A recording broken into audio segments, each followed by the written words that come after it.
नमस्कार, माझं नाव अमोल दाते आणि हे माझे मामा हर्षद शेळके यांची 6 महिन्यापूर्वी पवनकुमार सरांकडे ट्रीटमेंट झाली, म्हणजे बायपास सर्जरी झाली, जी की एवढी क्रिटिकल होती.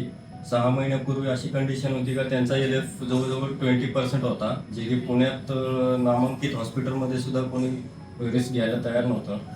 पण तेव्हा नंतर आमचे घरातले बांडे डॉक्टर म्हणून त्यांनी आम्हाला गुगलवरती सर्च करून श्री पवनकुमार सरांकडे रेफर केलं.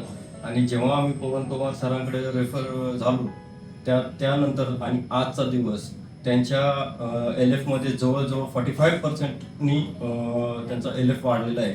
नंतर जेव्हा डॉक्टर बांडे सरांनी पवनकुमार सरांकडे जेव्हा रेफर केलं त्यानंतर आम्ही सरांना भेटलो आणि त्यांनी जेव्हा सांगितलं का काही अडचण नाही आहे, तुम्ही बिनधास्त त्यांचं ट्रीटमेंट करा, मी त्यांची ट्रीटमेंट करून घेतो. त्यानंतर त्यांची ऑपरेशन झाल्यानंतर जवळजवळ त्यांच्या ट्रीटमेंटमुळे आणि त्यांच्या स्ट्रिक्ट वागण्यामुळे आज आमचे मामा हे एकदम खणखणीत बरे झालेले आहेत. Thank you for doctor Pawankumar sir.